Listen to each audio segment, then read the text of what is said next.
గమ్మత్తైనది. ఏ క్షణం ఏ మలుపు తిరుగుతుందో చెప్పలేం. తన పనంతా అయిపోయింది, తన జీవితానికి ఇక పెళ్లి అనే ఆప్షన్ లేదనుకున్నాడు అతను. ఎందుకంటే చిన్నప్పుడే పోలియోతో 2 కాళ్ళు చచ్చుబడిపోయాయి. ఇంట్లో వాళ్ళు కూడా అతనికి పెళ్లి సంబంధాలు చూడటం లేదు. కానీ ఓ రాంగ్ కాల్ అతని జీవితాన్ని మార్చివేసింది. ఇంకా అంతే ఎడారే అనుకున్న అతని జీవితంలోకి వసంతం తోసుకుంటూ వచ్చింది.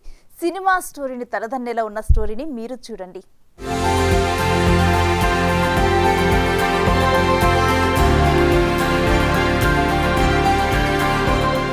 అది 2010 సంవత్సరం సెప్టెంబర్ నెల. కడప అలంఖాన్ పల్లెకు చెందిన అల్లా బకాష్ హైదరాబాద్లోని తన స్నేహితుడితో మాట్లాడదామని ఫోన్ చేశాడు. అయితే రాంగ్ కాల్ వెళ్లి ఓ మధ్య వయస్కురాలైన యువతి ఫోన్ ఎత్తింది.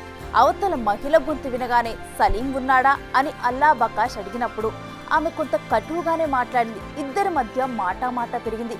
అల్లా బకాష్ కూడా కఠినంగానే మాట్లాడాడు. ఫోన్ కట్ చేసి కాసేపయ్యాక అనవసరంగా ఆ మహిళతో తాను కటువుగా మాట్లాడానని క్షమించమని కోరదామని మళ్ళీ అల్లా బకాష్ ఫోన్ చేశాడు. కానీ ఈసారి ఓ తీయని గొంతు. ఆ గొంతే తన జీవితపు వీణను కొత్త సరాగాలు పలికిస్తుందని ఆనాడు అల్లా బకాష్ ఊహించలేదు. ఆమె ఆ మధ్య వయస్కురాలి కుమార్తె షహీనా. ఆమెతో మాట్లాడిన కాసేపు ఆనంద పరవశుడయ్యాడు. అలా మరో రోజు తర్వాత రోజు ఆమెతో ఫోన్లో మాట్లాడుతూ ఉన్నాడు. అలా వారి మధ్య స్నేహం ఏర్పడింది. కొంతకాలం తర్వాత ఒక రోజు షహీనా ఆందోళనగా అల్లా బకాష్కు ఫోన్ చేసింది. ఆమె వివాహానికి కుటుంబ సభ్యులు ప్రయత్నిస్తున్నారని తెలిపింది. తనను వివాహం చేసుకోమని అతను ఆమె కోరినప్పుడు ఏం చేయాలో ఏం చెప్పాలో తెలియక అల్లా బకాష్ ఒక్కసారిగా షాక్ అయ్యాడు. అప్పటిదాకా స్నేహం కోసమే సాగుతున్న తమ పరిచయం ప్రేమగా మారుతుందని అల్లా బకాష్ కూడా ఊహించలేదు. ఉలిక్కిపాటుకు గురైన ఆ యువకుడు తన శారీరక వికలత్వాన్ని ఆమె చెవిన వేశాడు. తనకు 2 కాళ్ళు పుట్టుకతో చచ్చిబడిపోయాయని, నీతో జీవితం పంచుకోవటానికి నేను తగను అని స్పష్టం చేశాడు. అయినా ఆమె మాట మార్చలేదు. నీ మనస్సును ప్రేమించాను తప్ప నీ శరీరాన్ని కాదు.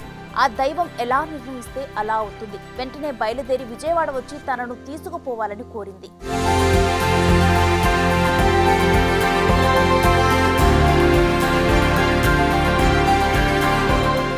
ఓ యువతి తనను అంతలా కోరుకుంటున్నందున అల్లా బకాష్ ఇక ఆలస్యం చేయలేదు. తన స్నేహితుడితో సంప్రదించి ఓ స్కార్పియో వాహనం తీసుకొని ఆమె చెప్పిన చోటుకి విజయవాడ చేరుకున్నాడు. ఆ వాహనం దగ్గరకు వచ్చిన ఆ యువతిని అప్పుడే మొదటిసారి చూశాడు. తన వద్దకు వచ్చిన ఆమెను ఒప్పించి తల్లిదండ్రులు చూసిన సంబంధం చేసుకోమని కోరుతూ చచ్చుబడిపోయిన తన 2 కాళ్ళను చూపించాడు. తనతో జీవితం సుఖవంతంగా సాగదని ఒప్పించగా ప్రయత్నించాడు. ఆమె వినలేదు. ఇక తప్పనిసరి పరిస్థితుల్లో అల్లా బక్ష్ ఆమెను తనతో పాటు తీసుకుని కడపకు వచ్చేశాడు. ఆ రోజు 2010 నవంబర్ 14. అదే నెల 19న ఆమెను వివాహం చేసుకున్నాడు. కుమారుడి వికలత్వం కారణంగా పిల్లను ఎవరిస్తారని భావించి పెళ్లి ప్రయత్నాలే చేయని అల్లా బకాష్ తల్లి ఇమామి బంగారు బొమ్మ లాంటి కోడల్ని చూసి ఆనందంతో కన్నీటి పర్యంతమైంది. ఇప్పుడు ఆ జంట కాపురం అన్యోన్యంగా సాగుతుంది. ప్రస్తుతానికి షహీనా తల్లిదండ్రులు కూడా ఆమెతో ప్రేమగానే ఉన్నారు. ప్రేమ గుడ్డిది అనే సామెత వీరిని చూసే పుట్టిందేమో అనేంత అన్యోన్యంగా ఉంది ఈ జంట. ఏమైనా అల్లా బకాష్ ని పెళ్లి చేసుకున్న ఆ యువతి మనసు చాలా గొప్పదంటున్నారు తెలిసిన వారందరూ. అల్లా బకాష్ కుటుంబం కలకాలం ఇలానే ఆనందంగా ఉండాలని మనము కోరుకుందాం.